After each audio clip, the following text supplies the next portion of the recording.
Good morning, everyone. I will now call to order the April 17th, 2025 Clackamas County Board of Commissioners Business Meeting. County Administrator Gary Schmidt, would you please call the roll for us? Yes, Chair, thank you. First staff support today, County Counsel Jane Veto, Clerk to the Board Andrew Jaraki. Roll call, Commissioner Savas. Present. Commissioner West. Here. Commissioner Schrader. Here. Chair Roberts. Here. Thank you, Gary. Now, would you please stand and join me in the Pledge of Allegiance? I pledge allegiance to the flag of the United States of America and to the republic for which it stands, one nation under God, indivisible, with liberty and justice for all.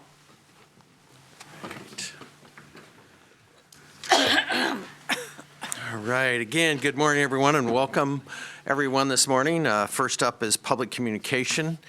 Just a reminder, testimony is limited to 3 minutes, and I ask the comments to be respectful and courteous to all. As a reminder, you can also email submissions to public communication at bcc@clackamas.us, and these will be accepted as a part of our public record. I'll now open the meeting for public testimony, and we'll take in-person testimony first. And Clerk, would you please moderate the in-person and virtual testimony for me, please? Thank you, Chair. A reminder that if you are attending this meeting in person and wish to comment during the public communication portion of today's agenda, please fill out a blue card that can be found by the door and deposit them in the box. I will call them in the order that they are received. Chair, the first and only blue card for in-person communications that I have is Kelly Bartholomew. Kelly Bartholomew, come forward, please. Introduce yourself. You have 3 minutes.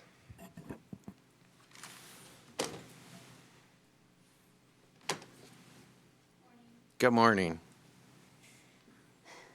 I have a request. Can I have 3.5 minutes? We'll make an accommodation. Good morning, Chair Roberts and Commissioners. My name is Kelly Bartholomew, and I am a resident of unincorporated Clackamas County. I'm a board member of Save Stafford Road, and I just completed 6 months as an intervener in the contested Public Utility Commission case of PCN 6, which was PGE's petition for Certificate of Convenience and Necessity to construct the Stafford Road transmission line. Yesterday, I submitted a request for judicial review of that decision, and I have emailed you all a copy of that document. Today, I'm here to address an agenda item that directly relates to this case. Item C of the agenda, number 2, under Transportation and Development, is, quote, approval of 2 utility easements to PGE for a transmission line along Stafford Road. I would like to draw your attention to the implications of this decision that would set a terrible precedent for Clackamas County. On March 26, 2025, Clackamas County denied PGE's alteration of nonconforming use permit to construct the Stafford Road transmission line. PGE has appealed this decision. The PUC issued a CPCN giving PGE eminent domain authority to condemn property 2 days after PGE's permit was denied by the county, demonstrating a clear disregard for the importance of the county land use approval process. This means that the PUC has given a litigious multi-billion-dollar for-profit company the authority to confiscate private property of Clackamas County landowners without a local land use permit. Mind you, this was after the PUC staff found, and I quote from the PUC staff opening testimony, staff is concerned that PGE's stakeholder outreach efforts were insufficient to achieve procedural justice and to ensure that the proposed line would be constructed in an environmentally just manner. Concerning public outreach, the PUC also said this lack of transparency and community outreach has been appalling and disappointing. This means that Clackamas County property owners will now be forced to spend significant resources to secure fair compensation for the condemned property. But unfortunately, this has put the cart before the horse, because what if PGE cannot secure a local land use permit? Then they already own these easements, as they are asking you to approve today. PGE can get a head start on the property by clearing all the trees off of somebody's front yard. What if a property owner wants to sell their property? Are the county and private property owners then expected to spend more legal funds to go back and have the easement removed? Allowing condemnation before land use approval sets a dangerous precedent as an injustice to Oregon property owners. The PUC, in my opinion, has abdicated their responsibility to protect Oregonians, so unfortunately, the county is now the last and only stop to ensure any protection for Clackamas County property owners. For these reasons, I am recommending the county does not approve the requested easement, and if and until PGE can acquire land use approval. In the alternative, if the commission is inclined to approve the easements, any easement granted should not allow advanced occupancy and should be contingent upon the approval of the final land use permit after the exhaustion of all appeals. Is there any? And that's all I have. All right. Thank you very much for coming today. All right. Next, Scott Spicer. Scott Spicer, please come forward and you'll have 3 minutes. And this is a final reminder, if you are attending this meeting in person and wish to comment during the public communication portion of the agenda, please fill out a blue card that can be found by the door and deposit it in the box. Thank you. Mr. Spicer, go ahead, please. Good morning. Good morning. Chair Roberts, Commissioner Schrader, West, and Savas. My name's Scott Spicer. I'm a resident of Milwaukee. And as you know, I applied to the seat for position on the board. I'm here to speak before you one more time as you review the applications and deliberate on the top 5. As a parent, homeowner, spouse, and small business owner who has dedicated my entire adult life to public service, I think it's crucial that the right person be appointed to this role. I applied because I am that person, and my experience working for and in partnership with county government speaks to that. I'm sure there are many applicants who are more of the typical candidate. Someone who has served on local boards and committees, been in this community for a long time, and possibly held this seat before. Given the recent history with this position and the struggle to have someone in this seat for longer than one term, I also believe it's imperative to appoint an applicant who truly demonstrates dedication to this work and the ability to retain their seat in the long run. You can see on my cover letter, my resume, my policy stances, the experiences I've had working with county government as a public policy advocate, and I was very active as a community member in Multnomah County, working in partnership with county, city, local citizens to address serious issues that I've had the privilege of gaining experience in, along with the work I've done directly in partnership with Clackamas County Health Centers, Behavioral Health, and OHA. So in that context, I know I'm that person, and as you've seen from 25 letters of support that have been sent in over the past 2 weeks, presenting that case. However, this is not about me or any one person. To be successful in this role, the most qualified candidate needs to understand how county government operates and the role of the Board of Commissioners in collaboration with division leaders across the county, local municipalities, state, federal, and private sector partners.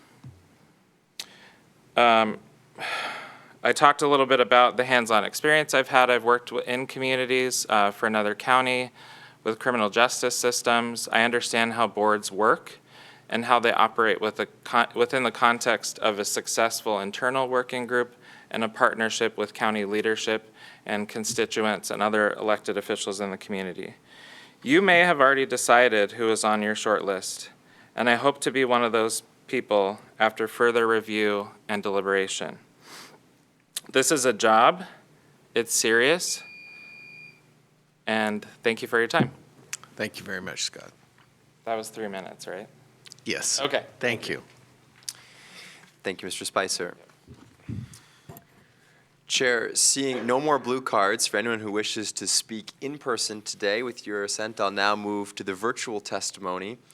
If you are attending this meeting virtually and would like to comment during this public communication portion of the agenda, I'll ask you to please raise your hand, and I will call on you in the order that I see.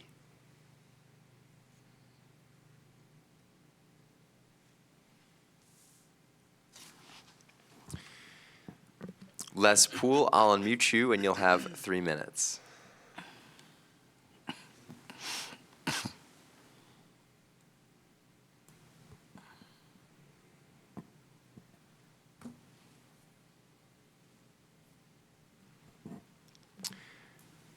Mr. Poole, we're unable to hear you if you're speaking right now. Can you hear me? Yes, can hear you now. Please go ahead. Okay. I'm out of country. I apologize. Yeah, Les Poole. I lived in the county for 33 years, and as the gentleman that just spoke, I was applying for the position had I remained in the county. I've got a long history here, and my involvement has been big about public awareness, public involvement. And the lady that spoke, Ms. Kelly Bartholomew, really hit the note that I was going to speak about, and that is the arrogance, frankly, of some of the utilities and some of the entities that we are dealing with who are here to serve us. And I'm not referring to individuals, I'm referring to companies and government entities. As she spoke, all I could think about was yesterday's remand hearing on the Bull Run treatment plant. What a fiasco. And without final resolution, the Water Bureau invested over $200 million out there, tore up the area, and then received a remand ruling from LUDA, and the project was shut down. Very poorly managed. The budget of that project went from 800 to 1 million within a few years. There's a message out there that not only do we have a lack of public awareness and involvement that seems to be systematic, but we're still in that mode where outrageous prices and outrageous price increases are borne by the folks that are paying for these things, even though they're oftentimes not really adequately involved. A couple other quick things. One is I see there is a funding for the Sunrise Corridor. I support that. I'm obviously concerned that it's becoming too much of a local road for Happy Valley instead of the expressway that it really needs to be. But hopefully the funding will come through for that. The last thing I have real briefly is we know that the county has done a lot to reduce homelessness and deal with drug and substance abuse. The former Clackamas Elementary School has been purchased for a treatment center, and there's just a lot of concerns about how are we going to manage the negative impacts. I have a lot of customers and friends in that area, and I just want to make sure that they're in this equation and they're aware of what this is. This is not Project Turnkey, and we're not here to oppose it, but folks need to get an update about what it's going to be about, what the hours will be, and how the county will be addressing some of the impacts that come with a treatment center. As always, thank you for your time. Thank you, Les. This is a final call. If you are attending this meeting virtually and would like to speak during the public communication portion of our agenda, this is your last opportunity to please raise your hand, and I will call on you in the order that I see. Randall Yamada. Randall Yamada, I'll allow you to speak, and you'll have 3 minutes. Yes, can you hear me? Yes, we can hear you. Go ahead, please. Very much. Is this the appropriate time to speak on the approval of easements for PGE? Yes, sir. Okay, so I'm speaking in opposition to the approval of these easements. They're being granted, or they're the county staff, planning staff has approved granting these easements for PGE to build transmission lines. And although these easements constitute a small amount of property, granting easements to prior completed approval of this project could influence modifications to the property and decisions by others for an equitable outcome for the community as a whole. So that's all I had to talk about, and so thank you very much. Thank you.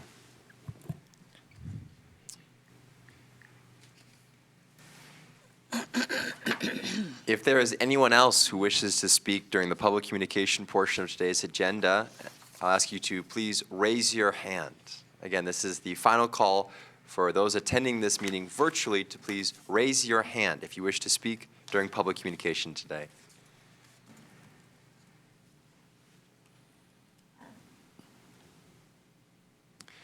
Mr. Chair, I see no other members of the public who wish to speak either in person or virtually. All right, thank you, Clerk. So I'll now close the public communication portion of this meeting, and I will turn to my colleagues if they have any comments. And I'll start with Commissioner Savas. Yeah, thank you, Chair. I would respectfully ask maybe we bring up Mr. Johnson to answer a couple questions because of, number one, the consent. I can either pull it from consent for discussion or we just do it now, but I'm trying to get a update as to what the land use activities at the state level have been on this, as well as the bill in the state legislature. And I have not had an update in a while, and due to the recent events, I'm sorry, but due to the recent flow of information I've gotten, it seems that something's happened in the last couple days I did not see a week ago, or perhaps not. So can you just clarify, Dan? I know this is complex. I know we have state requirements, so we can't just not approve something if we are mandated by state statute to do this. So I respect that, but just any updates if there's been any changes we're not aware of, and if you know anything about that one bill in the legislature. I will do my best. Here is what I know. A lot of the testing, pardon me, Dan Johnson, Director, Department of Transportation and Development. A lot of the information you heard in the testimony this morning is factual. Portland General Electric is proposing some electrical expansions that require land use approval in Clackamas County. I can tell you that decision has been appealed and is currently going in front of our hearings officer for future consideration. It's been appealed by both sides, those in favor and those, the applicant being PGE, and the citizens who have concerns about that. That is independent from this discussion, but somewhat related, and I'll get back to that.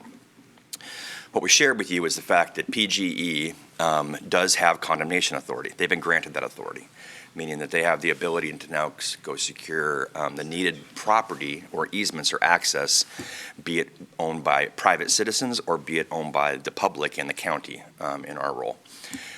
We were approached by Portland General Electric about these two particular areas. One is about 6,000 square feet in size. The other one's about 2,000 square feet in size. These are lands that we had, they're the residual lands that we had acquired when we constructed the Tualatin River Bridge project. That was some time ago. I'm going to say about 9-10 years ago, give or take. There were some statements said that the planning department authorized these easements. I want to be crystal clear. There is no correlation between the land use staff that are working on the land use application and the right-of-way staff that are working on the transfer of the easements. There is no authority that planning staff have to authorize these easements and these transfers. These are being done solely through our right-of-way work. There was a request that was made. In all honesty, if the board doesn't feel comfortable at this point in time, and in fact, what I heard today was actually a really interesting discussion around adding some language requiring them to get land use approval before we authorize these easements, is something we can look at. We could sit back down and have a discussion with our county council and see how we can move that forward with possibly some additional language. I'm not sure if that's possible, but we could at least take a look at that. There's no urgency to these easements right now. So if we want to do a little bit of a deeper dive and the board has some interest in doing that, we have time to accomplish that. Okay, so Oh, clerk. and the legislation, pardon me. I'm doing a deeper dive on that right now. I know there's a lot of information flowing recently in the last 24 hours. I talked with our land use folks downstairs, and they're working on kind of a summation of what impacts that might have. Okay, so for clarification for the public at large, the easements is, we're not selling land or anything else like that, we're just granting an easement. But there's a financial consideration for the easement. They give us dollars, they go to the road fund, because the road fund it was bought with road fund dollars, so those dollars that we secure from the easement access would go back to them. But it's not a land sale? No, it's an easement, it's just a right of access. Yep, Okay, and the easement is county property? correct. Yeah, I just don't know the moving piece of what's going on in the state legislature. I know that's not your department, so I'll give you a pass on that one. Perfect. We're working with PGA to better understand that and get some information to you. Okay. Other comments, colleagues? Got it. Dan? All right. Thank you, Dan. I'll stick around if more questions come up. All right. Well, with that, we'll move on. Gary, what is next on the agenda? Next is a presentation, the county clerk update on the May 20, 2025 special district election. Our elected clerk, Clerk McMullen, and Justin Larson, elections manager from the clerk's office, will present and then answer your questions. Welcome, clerk. Thank you. Good morning. Good morning, Chair Roberts and Commissioners. It's good to be here. My name is Catherine McMullen. I am the county clerk and head election official for Clackamas County, and I have here with me Justin Larson, our elections manager. So we're here to provide an informational update about our May 20th special district election. And then, let's see. Looks like that's working great. So first, I want to provide an overview of our November 5th, 2024 general election. We had 319,822 eligible voters for this election. That's the highest that Clackamas County has had to date. The turnout was 77.83%. We had 3,827 ballots that were challenged and could not be accepted because the signature did not match or there was no signature on the ballot return envelope. And then our election cost per eligible voter was $2.39, and our election personnel cost per 1,000 ballots processed was $1,139. As you know, for those of you who have had this presentation before in past elections, this is higher than previous elections.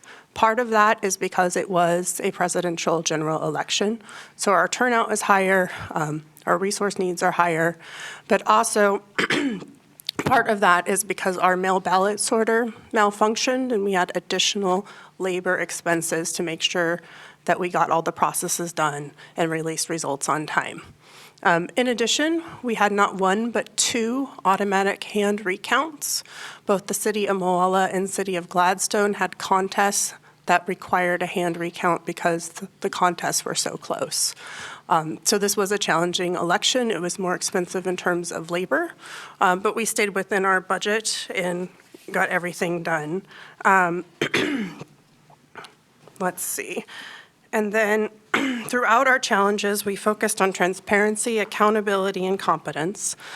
Justin led the response with problem solving, adjusting our resources, and ensuring our elections processes were accurate and results released timely.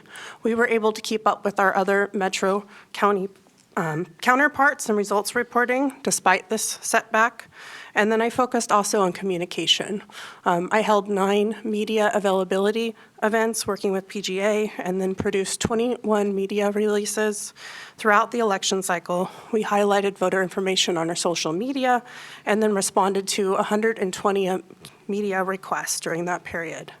In February of this year, myself and my team were recognized nationally by the Partnership for Large Elections Jurisdictions for our work in communications during this general election. We definitely learned a lot, and it was a challenging election for us, but my staff rose to the occasion, and I'm so proud of each of them and their dedication and service to the citizens of Clackamas County. The upcoming special district election will be held on May 20th. That's just right around the corner. On the ballot in this upcoming election, we have special district offices for school districts, fire districts, water districts, and some miscellaneous districts. All in all, we have 61 special districts on the ballot with 186 positions. We have 7 local measures referred to the voters from some cities, school districts, and fire districts. However, depending where you live will determine what appears on your ballot. So voters will not see all of these positions, districts, or measures on their ballot. So it is important, if you are a registered voter or have not registered yet, to update your registration if you need to do so. There are some important special dates coming up for the upcoming special district election, the closest of which will be that voters' pamphlets will be mailed to all residences beginning next Tuesday, April 22nd.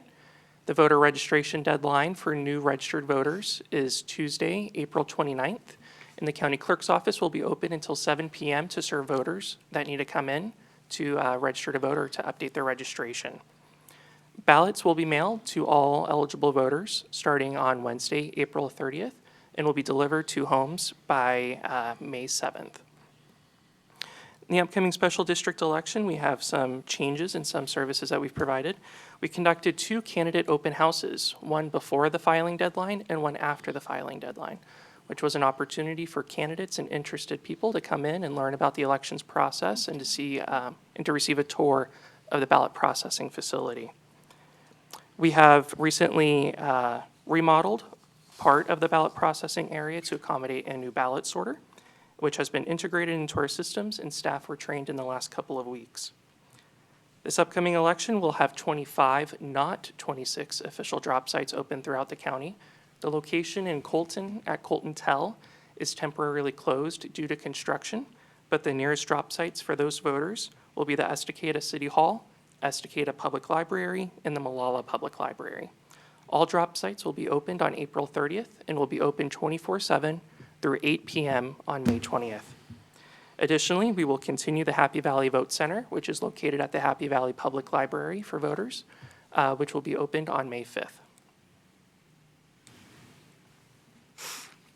So we do have 2 voter service locations available in Clackamas County with our continued partnership with the City of Happy Valley and the Happy Valley Library. For the November election, we served more than 2,000 people at the Happy Valley Library location. There, as well as in our main office, citizens can replace a lost or damaged ballot. They can update their voter registration. They can vote in person. They can get voter assistance if they have a disability or need assistance in a language other than English. They can return their ballot. All of those things are available, and the hours are the same at both locations. We looked at replacement ballots that were issued at the Happy Valley Vote Center location in November, and 23% were issued to voters living in the city of Happy Valley, and another 15% were issued to voters living in surrounding precincts. Happy Valley voters use the Happy Valley Vote Center at 4 times their share of the electric, so it was being used as intended. Other citizens who use the Vote Center to get a replacement ballot were Milwaukee at 21%, Sandy at 11%, Estacada, Clackamas area, and Damascus area also used the Vote Center to get a replacement ballot last election. Excuse me. So I want to make sure to thank the City of Happy Valley and the Happy Valley Library for their continued partnership. We have a contract with them for this election and then again in November if there's an election in that area. So Track Your Ballot has become a really popular service. We have 56,000 voters in Clackamas County who have signed up for that service. That's about 18% of our eligible voters. With Track Your Ballot, you get an alert whenever we mail ballots out, so on April 30th, and then another alert whenever we've received your ballot and it's been accepted for counting. We're excited by this service because it adds transparency, so you know when to check your mailbox. You also know when your ballot was received and when your signature has been verified and accepted for counting. You can sign up either at the link or at the QR code that's on your screen there. While the county clerk is the elections official in Clackamas County, the election is not conducted in a silo. We have many internal and external partners that we would like to thank for their support and help during the November general election, as well as in the upcoming special district election. I don't have all the time in the day to list all their names and departments, but some of the ones that we'd like to highlight are the 100 to 150 on-call temporary election workers that we bring in, our CCEA staff from elections, recording, and records management, The Finance Department, I would like to give a special thank you to the Facilities and Grants team for their support to assist the Elections Department. Human Resources, PG&A, TS, especially their help desk and cybersecurity team. The County Treasurer, Disaster Management for contingency planning. Sheriff's Office, County Administration, and of course, the United States Postal Service, our local law enforcement and safety partners, and the City of Happy Valley and the Happy Valley Library. So we have a focus on equity and inclusion in my office, and what that means for us is that every eligible voter has the resources they need to vote easily and without barriers. At this point, 20% of clerk staff are bilingual and in permanent positions that require Spanish, Chinese, Russian, Ukrainian, and/or Vietnamese language fluency. This helps us serve everyone in the county. Absentee ballots are available right now to pick up in our office if you're going to be out of town on Election Day. And then we have extended office hours. First, on the voter registration deadline on April 29th, we'll be open until 7 p.m. for voter registration assistance. And then the Happy Valley Vote Center, again, is going to be open May 5th to Election Day, May 20th, to help voters meeting their in-person assistance or those living in Happy Valley and surrounding areas. We have received a U.S. Elections Assistance Commission grant to staff to hire college students to be election workers. That has been going well, and as of right now, we have 20 college students who have been hired and are helping to conduct either November, this next election, or they've done both. And then we've also been hiring high school students, 16 and older, so that they can understand how our elections work and then be ready to vote when they're eligible voters. Election integrity goes hand in hand with equity and inclusion. Election integrity means that our elections are safe and secure, they're accurate and transparent. Our ballot processing area remodel is increasing transparency of our signature verification processes. We have a video wall that TS is finishing up installation on today that not only shows you different video views of what's happening in the workspace in front of you, but also mirrors the screens as signature verification as they're happening. So you can see signature verification happening voter by voter. This also accommodates our larger, more powerful mail ballot sorter technology, which we're putting into place for the first time this election. We're continuing to take immediate and direct action when we're notified by the Secretary of State's office of DMV errors that have resulted in potential non-citizens being registered to vote through automatic voter registration processes. And then our voter registration maintenance is a continuous task that's done at the county level. We have 4 election staff that are assigned to that work. So it's something that we do year-round, every business day of the year. We invite you and the public to get ready, to get set, and to vote. The special district election is one of my favorite elections because people step up to volunteer to serve on school boards, fire boards, water boards. It's a volunteer position that they pay $10 to throw their hat in the ring and to run for and to serve their communities. Please sign up for Track Your Ballot. Make sure that you're registered to vote or update your information. And then please come visit our elections office and be an election observer, and we can give you a tour of the new space and the increased transparency. Justin and I are available for questions that you might have. Thank you. Great. Commissioner West, question. Still good morning. Yeah, we're still before noon. Good morning. Couple questions. You had about 3,800 plus challenged ballots that you reported on your slide. And that is because there's a signature issue, no signature at all. It couldn't get processed for whatever reason. There's a number of reasons why that is. I'm curious, is that a high number? 3,800 plus seems like a lot comparatively. It just seems like a lot. It's high for an election. It's not necessarily high for a presidential election. Okay. What we have happen is for every 4 years, people who do not vote regularly do vote. They may not have voted for 4 years. Their signature may have changed. They may not be as familiar with the processes. And so we do send a letter letting everyone know, and then they have a chance to cure their ballot. And so we were able to cure some of those as well, but it is definitely a voter education opportunity. We did add information in our voters pamphlet highlighting the importance of that signature and what it actually means when you're voting. Yeah, thank you for that. And that follow-up, do we know about how many of that 3,800 plus that actually did get cured? And So that's what, that's a good that's success. what didn't get cured. oh, that's what did the 30. Yeah, Oh, so it was that's even what- more than that. It was initially, but that's what didn't make it all the way through the cure process before the final deadline. What's for- the number of the before? Do you even know before they? I don't. I'm not sure. Like, it doesn't capture like points in time, our system, Okay. so I don't know that I have access to that. And then we just did a tour not that long ago of your building. Thank you for that. Of course. You hosted the electeds at Clackamas County. You were under construction. We were. I'm just curious if we can have an update about how that's going for you. Yeah, so we're at the point where we can conduct the May election. So we're partially completed with our remodel. That means the room for the mail ballot sorters completed. The HVAC system will be completed once we're certified this election in June. We have plexiglass that's going to become actual glass windows. We're going to pull out an additional wall that had to be put in so our current HVAC system could work. But our video wall will be up and running, so those cameras and the added transparency will be there. So I'm really excited about it, especially and the about the new video wall, machine- so please come see it. Is the new machine going to be up and running? It is already up and running. already going. And we've Okay, done great. training and we've integrated, and this Okay. morning, we integrated it with the election. Yeah.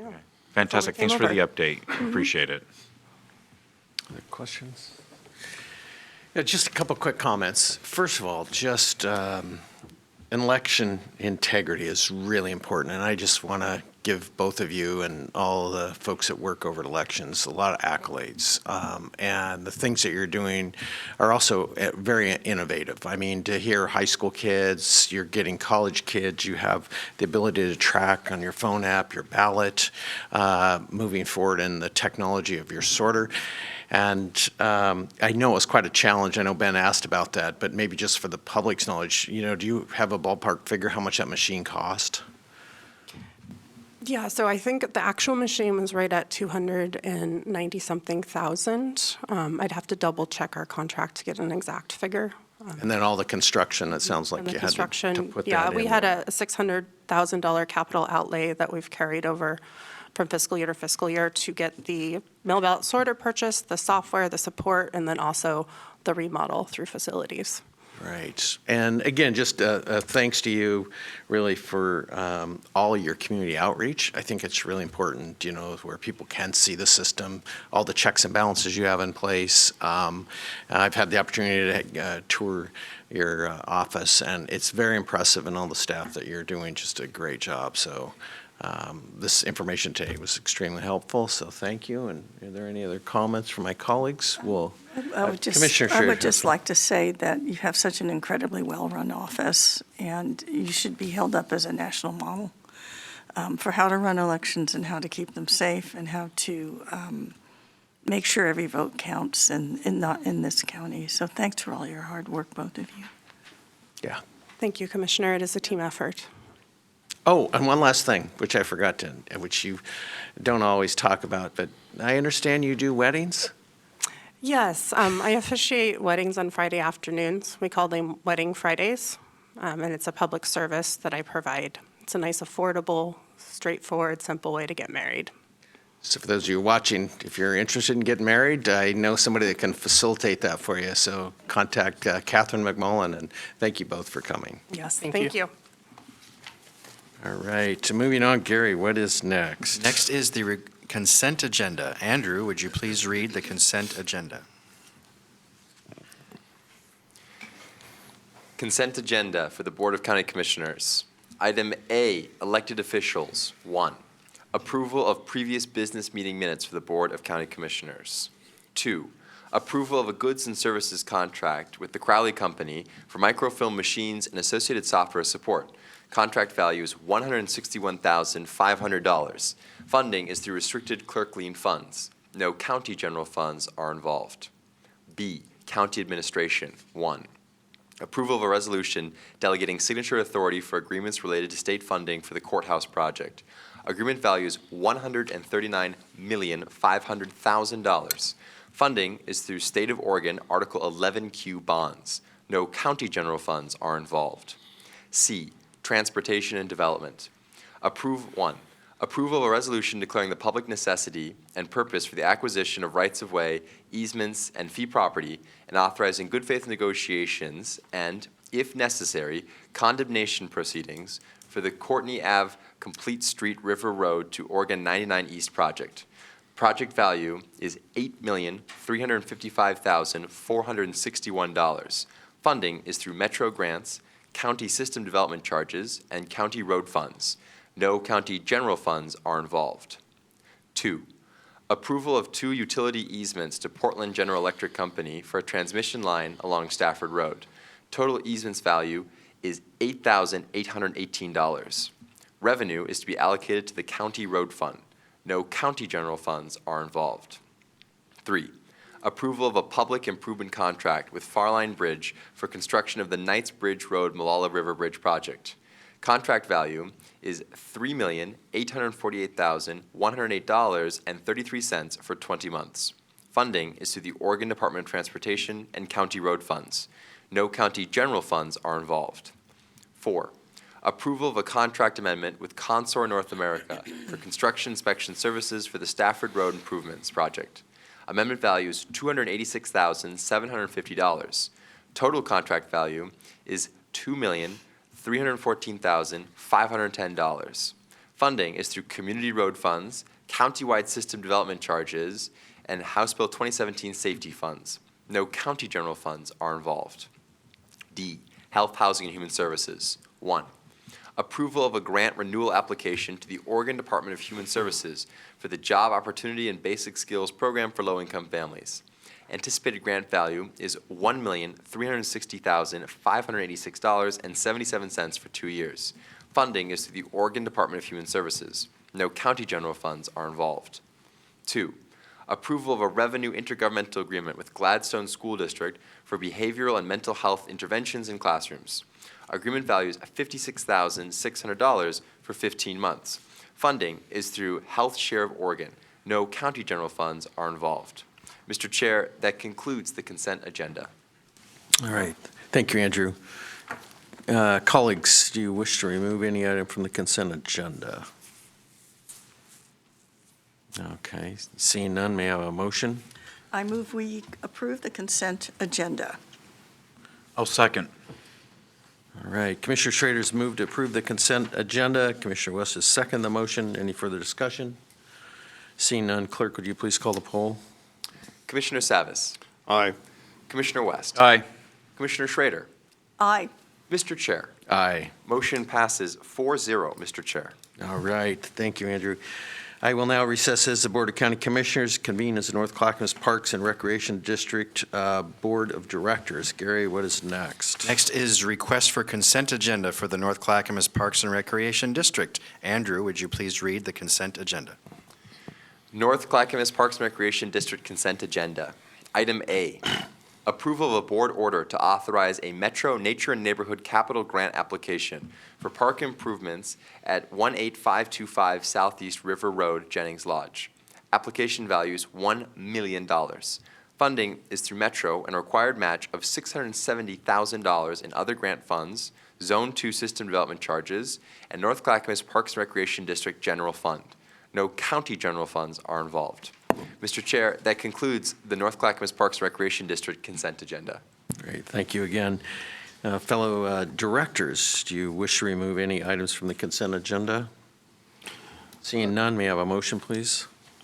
Chair, I move to approve the NCPRD consent agenda, but I would like to make a comment afterwards. Right. And do I have a second? I'll second that. All right. All right. So Director Savas has moved to approve the revised consent agenda. Director Schrader has seconded that motion. And I know there's some further discussion with Commissioner Savas. Go ahead. Yeah, thank you, Chair. I'll be covering a greater perspective of this under Commissioner comments today, but I do want to point out that this area of Clackamas County is within the NCPRD district, obviously. But I want to point out it's an area that has, as most of the district, the south part of the district has received very little, if any, improvements for decades. And I'm very pleased that, we're actually making some progress towards giving a community a park. I do know there are community members of the area, residents in the area that are, on one point pleased about this. On the other hand, they're not, in the aspect of that we don't own this property, that we're actually having an agreement with the Oregon City School District to make the investment on the park. That's still a good thing overall. But I do want to speak to the fact that the substantial part of the district has been deprived of a lot of investment for a number of years. And I'm glad to see that we're making some progress in there, even though there are, and I'll speak to this a little bit later, there are folks that would like to see it go to their jurisdiction as opposed to this unincorporated area that has very little. That's all I have to say, Chair. All right, any other comments? Seeing none, clerk, would you please call the poll? Director West. Aye. Director Schrader. Aye. Director Savas. Aye. Mr. Chair. Aye. Motion passes 4-0, Mr. Chair. All right, thank you again. I'll now adjourn as the North Clackamas Parks and Recreation District Board of Directors and reconvene as the Board of County Commissioners. Gary, what is next? Next is County Administrator Update. That's me. I'd like to recognize our employees for the great work they do for the public during my updates. Today, I want to recognize our Tourism Department, which is branded the Oregon Mount Hood Territory. Our staff at the tourism team recently helped bring Chroma sunglasses to the Wooden Shoe Tulip Festival this year. These glasses allow colorblind people to experience full color that the festival offers.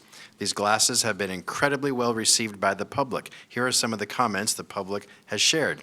I have never seen this much color before. Simply astounding. These glasses made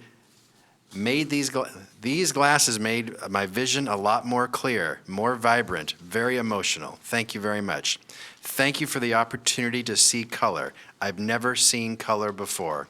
Amazing, everything glows. My family was making fun of me with the test photo, which shows a before and after picture. I thought they were the same picture, but with the glasses on, I could see a vibrant difference. Thank you. Thank you to our team at Oregon's Mount Hood Territory for their creative ways of enriching the lives of our residents and visitors.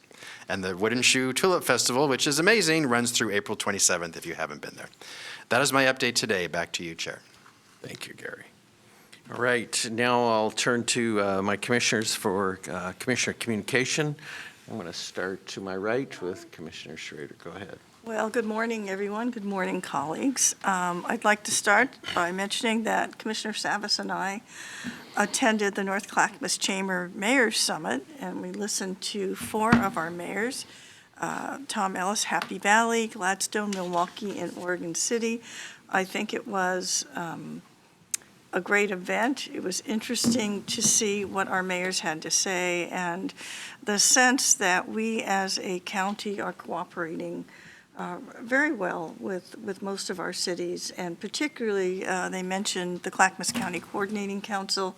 I know that Commissioner Savas and I back in the day, we didn't have that when I was first a commissioner, and we brought that together, and Commissioner Savas in the more recent years here has been the champion of that, and I believe you and Commissioner West have been the folks going to those meetings. And one of the things we're finding by meeting with and communicating with our cities, we really learn what they're doing, what their needs are, and the relationships become more cooperative and collaborative rather than being adversarial in any way. And don't get me wrong, we still have our bumps, okay, with our cities upon occasion, but I think I think that it's come a long way since 2003, and it has really helped us be more successful at both the state level and the federal level as well, because we can go to those venues with our legislators, and we can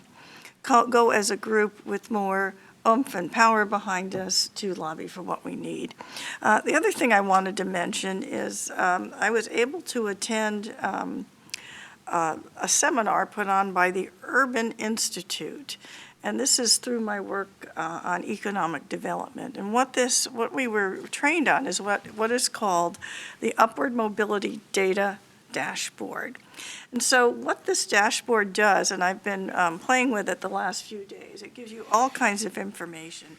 And it helps us understand key conditions that are affecting upward mobility, from poverty and equity in communities. The dashboard provides mobility metrics with 24 predictors. They are indicators that are strongly associated with upward mobility according to the framework that the Urban Institute has put together. So why is this important? It sounds kind of academic. It sounds kind of, well, nice to know. What it does is allow us, using this tool, to look at predictors and actually drill down to our county and Clackamas County and get a call about how we're doing. For example, what's the poverty rate? What's the rate of movement within people between areas? How long are they staying in the community? Things of that sort. And it actually also gives us an opportunity to compare our metrics as we drill down with other metrics in the community. I had an opportunity to compare metrics between, and that's the measurements of how we're doing with Multnomah and Clackamas. And in some significant areas, Clackamas is doing better. So Ben, your comments sometimes, are really pushing back a little bit. But I have to say that this tool allows us to monitor progress of how well our folks are doing, whether they have jobs, whether they have a high quality education, whether they have an environment that's opportunity rich, jobs available that they can jump into, access to good health care, and also access to our government, which for most of the unincorporated in our cities, we're the go-to for that. So I'm continuing to look at that because it's going to give us information on how we create living wage jobs, opportunities for people to get income, appropriate income, financial security, and what are the wealth-building opportunities in our areas. It helps us look at neighborhoods, and how we access things, as I already said, is healthcare, and how responsive we are to governance. And not only can we look at counties within our own area, this is a national database from the Urban Institute that actually encompasses every single county in the United States, and it also encompasses cities. So what does it help us do? All the blah, blah, blah, it sounds kind of academic. Well, if we can drill down into the data, it gives us the information on what kinds of policies that we can actually implement that would make a difference. How do we get people jobs? How do we make sure there's enough housing? How do we make sure people have access to education? What does that mean with our community colleges? So it gives us a really powerful tool that really gives us what we call ways to do policy that is actually measurement-based. It's really a great tool. I want to thank the National Association of Counties for putting us onto this. I'm part of the Prosperity Initiative of that, and I've been using it to work directly with our workforce folks as well as our economic development folks.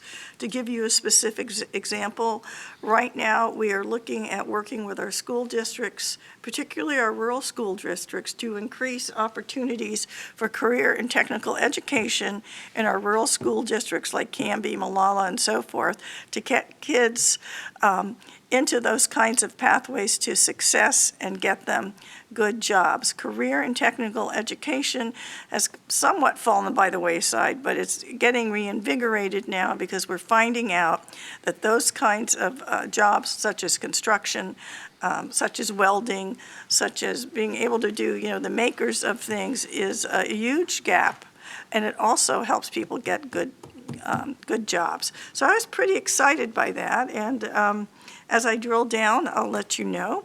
I also had an opportunity to meet with Bridget Daisy and Brooke from PGE. She's one of our government affairs folks. We had about an hour-long meeting where we were talking about the state of our workforce here in Clackamas County and where we're going with that and what their activities have been and how we can kind of integrate what they're doing with what we're doing here with our economic development group in the county. So at this point, that's about all I have. I love doing this work, and I'm glad to be here to be able to do it. And we'll take it from there and see how things go. Thanks. Great. Thanks, Commissioner Schrader. Commissioner Salvis? Yeah, thank you, Chair. Just a quick update before I go into my comments about the issue, I guess, with really kind of equity or fairness. So this morning, we had a JPAC meeting, and it's been it was kind of a difficult meeting this morning. And so if I leave right after this, it's because of all the conversations that are happening as a result of that. But I do want to say that with regards to fairness and trying to serve people that have really been underserved or unfairly treated, it's kind of like who I am. I've been that way since I was a kid, kind of sticking up for the little guy as best I can, especially when I see something that's really unfair. And in this Tri-County region, sometimes it's, maybe it's no coincidence that Clackamas County, or I'm a county commissioner in Clackamas County, because we are the smaller of the three counties, and we don't have the political influence of other counties. And unincorporated areas don't have a city, they don't have a mayor, they don't have a city council to stand up for them. And so those of us who reside in unincorporated areas, I think, burden some of that responsibility. And with that, we're also burdened sometimes for doing our job just that way.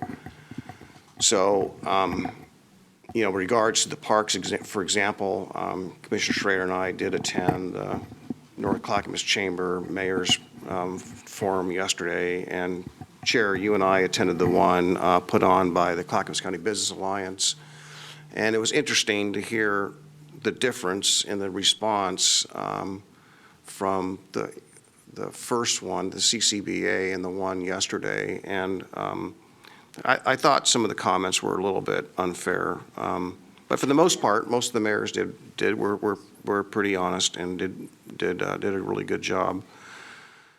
But a lot of people don't know that half the county population is in unincorporated Clackamas County, and half of the rural population is incorporated, and mathematically half of it's unincorporated, not unlike the urban area. But the geographic size of the rural area and the roads and the transportation challenges that go with it are tremendously larger than they are in the urban area. If you look at a map of Clackamas County and you look at, for example, the metro boundaries, it pretty well defines what the urban area is, which is this small little piece of a large county, and you have this grand area that's the rural area with a lot of roads and a lot of responsibility that we bear, and unfortunately not enough resources to give it the love and attention that it duly deserves, and woefully way behind the urban areas of the county. And what we try to fight for at these regional tables sometimes does not feel, it's always an uphill battle. We're always trying to fight for, our fair share, proportional share. And I think sometimes emotions get away with that, over the years, as I hear what took place 20 years ago or 30 years ago at the JPAC table with this same dynamic. Dynamic has not changed. And there are transportation assets that I think a lot of people would be envious of that are in, as far as coverage and transit services that are available in Multnomah County and the city of Portland. And, I get along with all those folks just fine. So none of this is personal. Maybe it's been in the past, I'm sure to some degree, but I don't take it personal. It's just a reality that we deal with.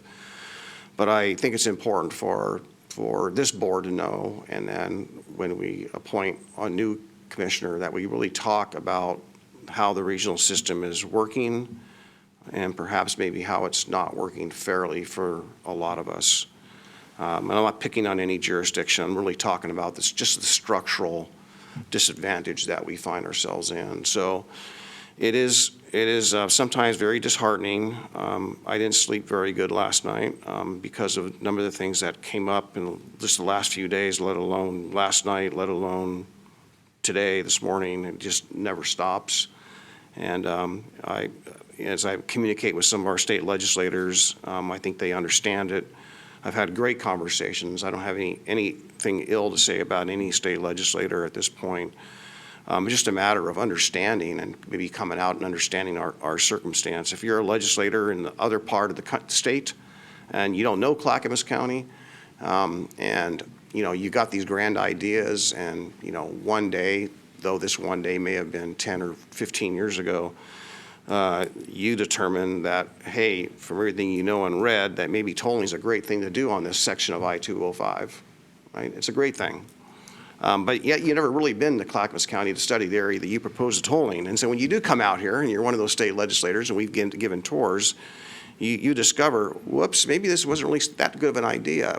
We didn't know this and we didn't know that. Well, I would just say, in light of HB 2017, which the transportation bill that passed in 2017, that had we been maybe informed or asked, what's appropriate or what's not appropriate, but mindful, getting back to that fairness and equity thing, why was our project out of the dozens and dozens of projects literally spelled out in HB 2017, why was our project the only one that was told or proposed to be told? And it really wasn't. If you look at the legislation, it was actually to be studied. But that was interpreted, and through attrition, public officials come and go, and then pretty soon people start to believe what they hear. And so even the facts and even what was actually said, and as you put it in writing, is being misinterpreted. But nonetheless, as I mentioned on Tuesday, and mentioned this framework for the bill, not the bill, but the framework for the transportation package does not include a remedy for our transit situation, and related to the conversation about the I-205 project does not include any funding to complete that project. As I spoke to one of our state legislators yesterday, I go, this is not an economic development project, this is a safety project.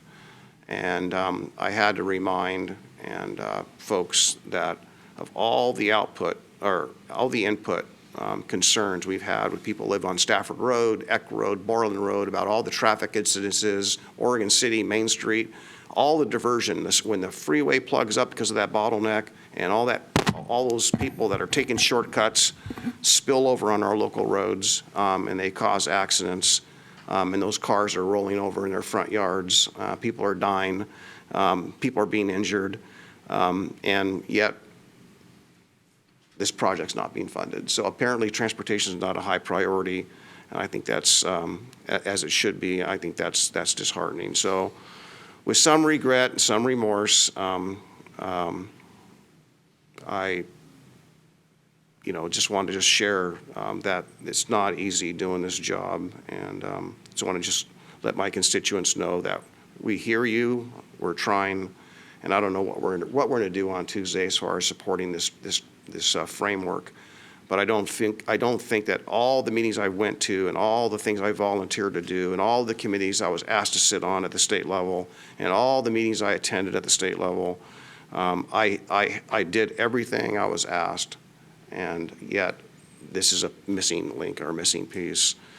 So that said, Chair, I will be stepping out shortly to address a number of urgent matters before me. Thank you. Commissioner West. Thank you, Chair, colleagues. Good morning, everyone, again. We just got past tax day. Sometimes in Oregon, it's pretty clear that we pay more for less in this state, and we lag the rest of the nation in many major indicators. There are policies and election cycle of boneheaded ideas that continue to be tried here in Oregon with failed poll results that really actually just hurt working families the most.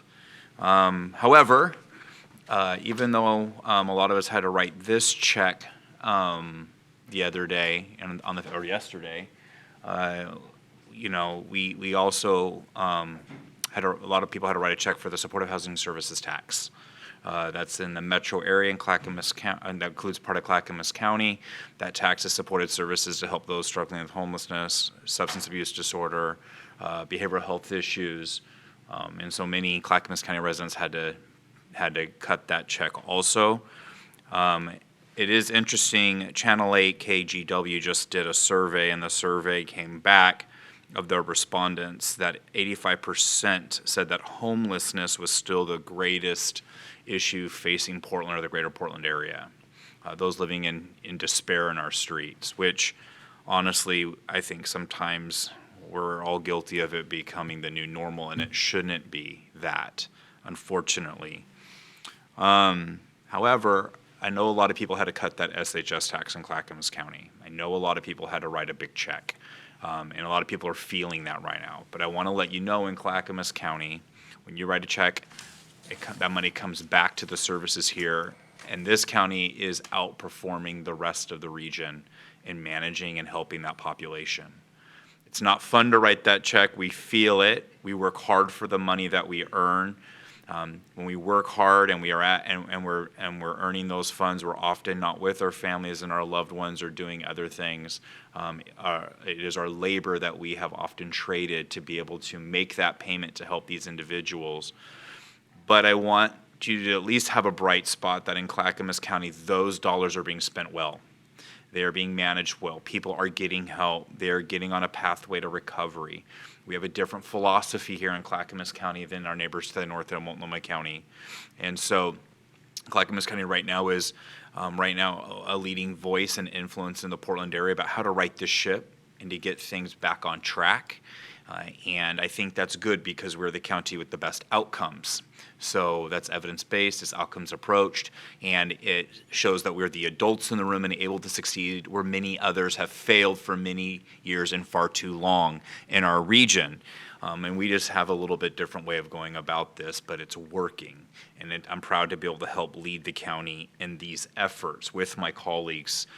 It is also not just a priority for the voters, obviously, it is a priority for this board. Now, I want to let my colleagues watch out in your emails. You're going to be getting a memo from my desk as the co-chair for the Metro Supportive Housing Task Force, and as your colleague, a basic framework, the mechanics, the structure around how to build and what a care continuum should look like. It's being presented to Metro and all of the regional electeds. To be considered as a framework that we're going to ask the region to adopt. It's recovery treatment focused. Yes, of course, it includes housing, but it is about restoring the individual and removing barriers to recovery and getting access to care, more access to treatment, and there's accountability woven into that. A lot of things, and really moving forward with some specifics that we can look at about how we should govern on this issue. So I just want to give you guys a heads up. Please look for that and get a chance to browse it. And it will be presented Monday at the task force chair that we're going to both be at to address this issue. And I want to just make you guys aware of it. It only says from my desk because it's not a board decision, but I wanted to, at least as the representative on this task force, let you guys know kind of the direction we're going with what we're promoting and what we're talking about. So I just want to let you guys know, I know that tax season in Oregon's a little rough because once again, I do believe we pay a lot for a little.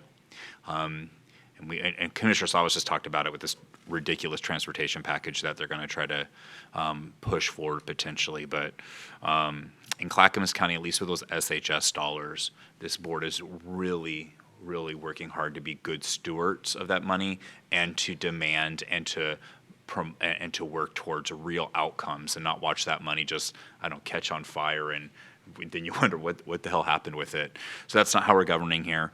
And I just wanted to give that update. And thank you, Chair. Okay, thanks. Just a couple quick comments. Wanted to let folks know I recently met with John Burton and Jeff COSTAM and discussed the gondola project up in the rest area at Government Camp, which is really exciting. They've been working on that for about 10 years, and seeing some of the plans for that, I think it's a real big boost. One of the challenges, I think, that they also expressed is really getting folks from Ski Bowl back over to the Government Camp area, and that's one of the topics of really some... Boy, that's been years making. Yeah, but it's nice to see as using that mountain a lot myself. It's just seeing what's happening in Government Camp and the future there. One of the things I think is really interesting is they're moving the restroom up there. 3,800 people a day use that restroom. So it's pretty critical to make sure that thing continues. So that's one of the other things. And another quick topic, just as we look toward the end of the month, I would like to just share that April 30th is Vietnamese American Remembrance Day. Every year, Vietnamese Americans take this opportunity to solely honor the 58,000 soldiers who lost their lives in the Vietnam War. 810 were from Oregon and 33 actually from Clackamas counties. And more than 300,000 South Vietnamese soldiers who sacrificed their lives in the line of duty for freedom and democracy in South Vietnam from November 1955 to April 1975. So I know a lot of friends that served in that war and appreciate all the service for everyone that did that. I'd also like to take this opportunity to recognize this is National Public Safety Telecommunication Week. That's 911 dispatchers. The dispatchers in Clackamas County, it's also known as CCOM, the 911 center. They take a tremendous amount of calls each and every year. They provide radio dispatch services to 14 law and fire agencies. These dedicated employees are the first contact emergencies. Where they work incredibly long hours. They have a very difficult job. And oftentimes they're directing victims and their families about providing CPR, giving immediate first aid, calming them while the first responders are on their way. So it is high stress, very difficult job. And I just also want to express I appreciate the difficult work they do and the professionalism that they do every day to serve our residents. And then just another quick thing, I know that next week we'll have some more discussion about this, but I am excited to see that we're coming to a conclusion on the settlement of the Employee Association contract.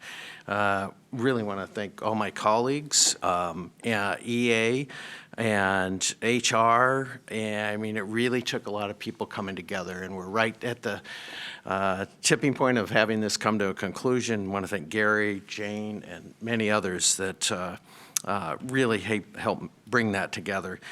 Also had a conversation with Gary about really kind of doing an after action, taking a look at what we can do better next time, ways we can improve communication, and I just would like to kind of see us all come together and have lessons learned and move forward, in a collaborative way. And lastly, just quickly, as Catherine McMullen said, April 29th is Tuesday. It's a deadline at 7 p.m. if you're not registered to vote.